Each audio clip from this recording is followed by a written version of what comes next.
Test. Ich versuche nochmal ein. Ich habe Schinken am Ärmel. Jetzt habe ich die Batterie umgeschmissen. Super. So, ich komme gerade vom Friseur. Ich habe mir die Seiten nachscheren lassen und habe dabei etwas Spektakuläres festgestellt. Meine Haarlinie am Hinterkopf hat sich verändert. Prätesto war meine Haarlinie am Hinterkopf ein ziemlich exaktes V. Also da unten, wo dann die Wirbelsäule ankommt, da war so die Spitze des Vs und dann links und rechts ging das Richtung Ohr eben immer so gerade hoch. Und das war eine ziemlich exakte Linie, konnte man von Weitem auch immer ziemlich klar erkennen.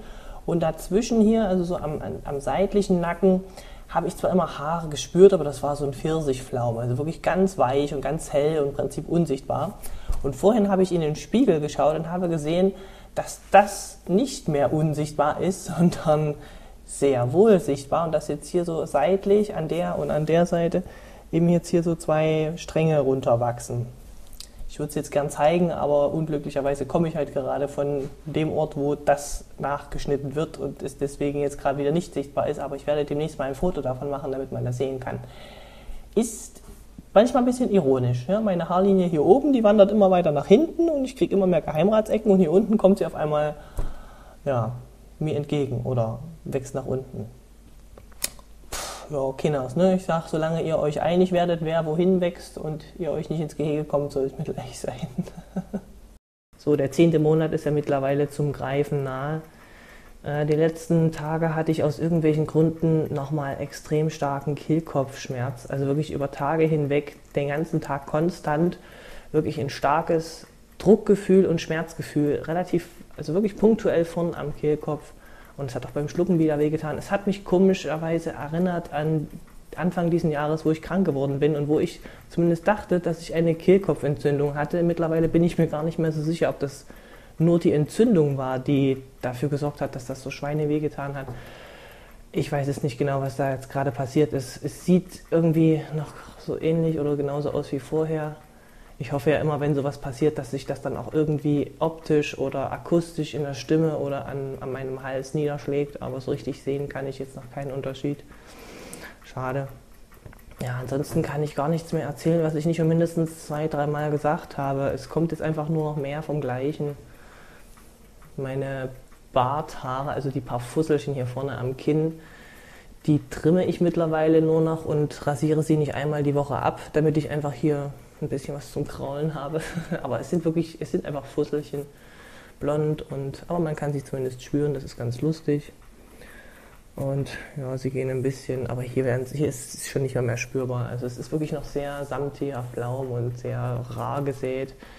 Ähnlich mit der Körperbehaarung. Ansonsten die Flohleiter, wie man sie so schön nennt, dieser Haarbereich zum Bauchnabel hoch, ist eigentlich schon gut ausgeprägt und setzt sich jetzt über dem Bauchnabel Richtung Brust nach oben ein bisschen fort, aber das wirklich noch sehr blond und sehr unauffällig.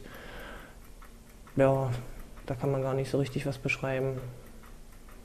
Meine Akne hat sich jetzt vor allem so am Kinnbereich zum Glück endlich beruhigt. Das war ein unglaublicher Krampf. Das finde ich schon mal gut. Und ansonsten, ich komme gerade vom Sport. Ich bin jetzt zum ersten Mal seit 2 Monaten, habe ich mich wieder getraut, Krafttraining zu machen. Weil ich ja krank war, habe ich mich geschont und habe zwischendurch nur leichtes, so ein bisschen auf dem Crosstrainer, so Lala-Training gemacht. Und jetzt das erste Mal wieder mit Gewichten. Das ist so frustrierend. 2 Monate konnte ich nicht trainieren und ich glaube, der Fortschritt von dem letzten halben Jahr ist dahingeschmolzen. Ich und Muskelaufbau, wir werden echt keine Freunde. Naja, jetzt kann ich wieder von vorne anfangen quasi. Ein bisschen frustrierend, wenn man die Frauen nebenan arbeiten sieht und feststellen muss, dass die mehr Gewicht bewegen als du selbst. Wie immer nörgel ich erstmal in meiner Frisur rum, bevor ich anfange zu drehen. Ich weiß nicht, irgendwas ist mit meinem Gesicht passiert, das ist breiter geworden. Also es sieht nicht nur breiter aus als Prätesto, sondern wenn ich die Fotos wirklich mal direkt übereinander lege, dann ist es so, dass tatsächlich das Gesicht jetzt auch wirklich mehr Breite einnimmt. Versteht ihr, wie ich meine? Ich weiß aber nicht, wie das kommt. Wie kann das sein, dass das Gesicht einfach breiter wird? Mein Schädel wächst ja nicht mehr. Also vielleicht haben sich da irgendwie Muskeln gesammelt oder ausgedehnt. Ich frage mich nur, welche Muskeln und warum? Warum wachsen mir Muskeln im Gesicht? Lache ich zu viel? Oder rede ich zu viel? Ist jedenfalls spannend. Und was Muskelwachstum angeht, da habe ich mich ja beim letzten Mal bitterlich darüber beklagt, dass ich so unglaubliche Rückschritte gemacht habe durch die lange Trainingspause, Zwangspause. Und das stimmt auch, allerdings mein Muskelvolumen, also das, wonach es aussieht, hat sich durch die Trainingspause nicht so sehr beirren lassen. Da ist tatsächlich einfach, das sieht zurzeit sogar, ich weiß nicht, voluminöser aus denn je. Kann das sein, dass das irgendwie unabhängig von meinem Training einfach sich entwickelt? Also das, wie voluminös meine Muskeln aussehen und wie viel trainiere ich, das scheinen so zwei Faktoren zu sein, die bei mir völlig unabhängig voneinander agieren. Das ist ein bisschen frustrierend. Ich gebe mir hier so eine Mühe und mache so regelmäßiges Training und mache mir hier so Trainingspläne und Kram. Und dann sagen meine Muskeln einfach, boah, schön, könntest du aber auch einfach weglassen. Mann, Nerv. Ja. Und ich bleibe offenbar, meine Genetik ist offenbar festgelegt, was die Verteilung von Muskeln angeht. Nach wie vor ist da, wo auch im weiblichen Körper mein Massezentrum war, dort bleibt auch nach wie vor mein Massezentrum. Also ich setze vor allem viel Muskeln am Oberschenkel an und Oberkörper, da passiert so gut wie überhaupt gar nichts. Das ist auch ein bisschen frustrierend. Aber gut, über die Genetik kann man nicht hinweg. Das können aber Cis-Männer auch nicht. Ein bisschen Gerechtigkeit muss ja dann doch noch sein, oder? Noch so eine faszinierende Beobachtung. Ich hatte gestern wieder voll die Testodemenz. Aber wirklich, ich war gestern so eine absolute Vollkatastrophe bei der Arbeit. Ich konnte mich nicht konzentrieren, ich konnte mir nichts merken. Wenn ich mir noch 2 Minuten vorher vorgenommen habe, irgendetwas zu tun auf dem Weg, wenn ich schon da und dahin bin, konnte ich mich darauf verlassen, dass ich das vergessen habe. Ich konnte nichts, ich habe mich gewundert, wie ich morgens es überhaupt geschafft habe, aus der Wohnungstür rauszufinden und abends wieder nach Hause zu finden, ohne mich zu verlaufen. Es war so schlimm, kurz vor der Einweisung. Und heute ist das Ganze wieder weg. Und deswegen glaube ich auch, ich habe herausgefunden, woran es zumindest mitliegen könnte, nämlich ich brauche mehr Schlaf als früher. Ich bin so die ganze Zeit immer so, so gerade auf Kante, so von der Zeit her ins Bett gegangen, sodass ich gerade so viel Zeit bekommen habe, also so viel Schlafenszeit bekommen habe, wie ich so bisher eigentlich brauche, um mich zu erholen, und merke, dass das aber offenbar zurzeit gerade zu wenig ist. Und wenn ich zu wenig Schlaf bekomme, dann äußert sich das anscheinend, derzeit zumindest, damit, dass ich Testodemenz bekomme. Ich konnte auch nicht mehr mal richtig reden. Mir sind während des Satzes Worte einfach aus dem Hirn gefallen und mir fehlen sie nicht mehr ein. Das war grausam. Also für den Fall, dass ihr auch so etwas erfahrt, versucht es mit mehr Schlaf. Also mit mehr Schlaf, als ihr generell früher mal gebraucht habt. Vielleicht hilft's. Zum ersten Mal bei dieser Videodokumentation wird folgendes Wort fallen. Fettumverteilung. Ich glaube, es hat angefangen, so ein bisschen zumindest. Im Gesicht sieht man ja eigentlich schon länger ein bisschen, dass sich die Gesichtszüge ein klein wenig härter gestalten als vorher. Jetzt sehe ich auch noch stärker meine Adern unter der Haut hervortreten. Die konnte ich zwar Prätesto immer schon sehr gut sehen, aber jetzt finde ich, ist es noch mehr der Fall und noch stärker. Und auch ich muss mich gar nicht mal sportlich anstrengen, damit ich die Adern sehen kann, sondern ich sehe sie so schon. Das war vorher nicht so. Und gestern hat Bjarne etwas Sensationelles festgestellt. Er meinte nämlich, ich glaube, dein Hintern ist kleiner geworden. Das wäre cool. Ich war dieses Wochenende mal wieder in der Sauna und habe feststellen können, dass mein Kreislauf wesentlich belastbarer ist, als das noch Prätesto der Fall gewesen ist. Wenn ich lange nicht in der Sauna war, war das immer so, dass ich dann erstmal langsamer einsteigen musste oder ich gemerkt habe, dass zumindest im ersten Gang bei 90 Grad das doch ein bisschen anstrengend wurde nach 10 Minuten. Aber jetzt, ich war schon ewig nicht mehr in der Sauna und das war gleich beim ersten Gang überhaupt kein Problem. Ich will dich haben, ganz für mich allein. Ich will dich haben, will dein König sein. Kommt ein bisschen albern vor. Ich will dich haben und du bist auch nicht. Ich will dich haben, du weißt es nur noch nicht. Du meine Königin. Ja, krass, ist das eine Jahr schon rum. Ich habe doch gesagt, dass die Zeit wie im Flug vergehen wird. Zum Abschluss auch über diese Zeitspanne nochmal ein paar wenige kurze Statistiken. Ich habe seit Testobeginn satte 8 Kilogramm zugenommen, was natürlich alles Muskelmasse ist ja klar.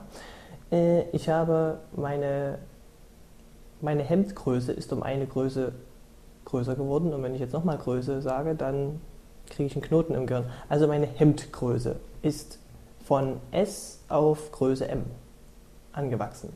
Genauso wie die Sport-BHs, Prä-Testo, habe ich vor allem Größe M getragen. Jetzt trage ich vor allem Größe L und am liebsten eigentlich XL. Na, das ist auch alles Muskelmasse, alles Muskelmasse. In den Brüsten alles Muskelmasse. Ja, irgendwelche sportlichen Highlights will ich jetzt nicht aufsagen, was ist eh langweilig für euch. Was ich noch spannend finde, ist so die Gemütslage. Das ist eigentlich so das Spannendste. Neben der Tatsache, dass sich Gott sei Dank endlich tatsächlich meine Akne verabschiedet hat und nur noch mal so ein paar vereinzelte Pickelchen hier, Pickelchen da übrig geblieben sind, finde ich übrigens sehr, sehr gut, weil das hat ja zwischendurch schon mal echt schlimm ausgesehen. Jetzt bin ich so froh, dass ich das los bin. Aber abgesehen davon, dass das wieder zurückgegangen ist, kann ich sagen, dass ich keine Stimmendysphorie mehr habe, was Prätesto ja noch der Fall war.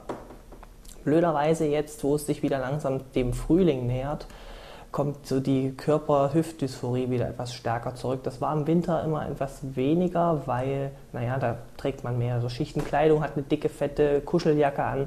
Da wird die gesamte Körperform ein bisschen umschmeichelt und mit Schichten aufgetragen.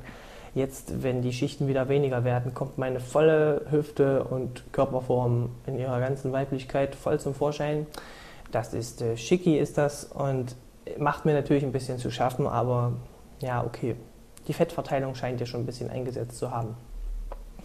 Was noch viel interessanter ist, was eine Weile gebraucht hat, bis mir das aufgefallen ist. Offensichtlich ist es ja schon seit einer Weile so, dass ich eine etwas stärkere Leck-mich-am-Arsch-Einstellung habe. Also, dass mir Sachen, ich sag mal so Kritik von außen nicht mehr so stark nahe geht, dass ich nicht mal alles sofort auf mich beziehe oder den Fehler bei mir suche, sondern auch einfach mal zu anderen sage, ja, what the fuck, dein Problem, mir egal. Das ist natürlich schön und das habe ich mir auch dringend gewünscht, aber es ist sogar noch was anderes passiert, was ich gar nicht so auf dem Schirm habe, nämlich ich habe Prätesto sehr stark versucht, ja, mich irgendwie zu beweisen. Alles, was männlich war, habe ich versucht, an mich zu reißen und krampfhaft festzuhalten, und alles, was weiblich war, habe ich versucht, von mir zu stoßen. Kennen ja wahrscheinlich auch viele Transmenschen. Und eines davon, was so eine ganz beschissene Eigenart eigentlich von mir ist und auch bisher immer war, ist die Eigenschaft, dass ich absolut nicht dazu in der Lage bin, Hilfe anzunehmen oder um Hilfe zu fragen. Geht nicht. Das ist für mich so eine Sache, das ist so eine Art Schwächeeingeständnis, wenn man irgendwas alleine nicht hinbekommt. Da hatte ich absolutes Problem. Meine Freunde können dazu auch Lieder singen.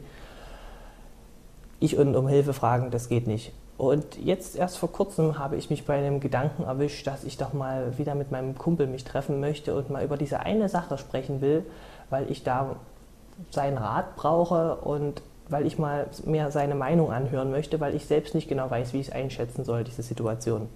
Das ist etwas, und das ist eine absolute Premiere, möchte ich hier mal sagen, ne? Das hätte es vorher nie gegeben. Ich habe so vielleicht den Eindruck, dass ich dieses ständige mich beweisen müssen mit allem Männlichen, was ich so kriegen kann, dass sich das langsam ein bisschen abflaut, dass so diese innere Verkrampfung sich vielleicht löst. Ich hoffe es zumindest, dass das ein Anzeichen dafür ist, und ich finde das sehr gut. Sehr, sehr gut. Und ich möchte an dieser Stelle auch nochmal feststellen, dass die Hormontherapie bisher eine sehr gute Entscheidung war und ich es absolut nicht bereue. Ich werde auf jeden Fall weitermachen. Und das war es dann auch endgültig. Ciao.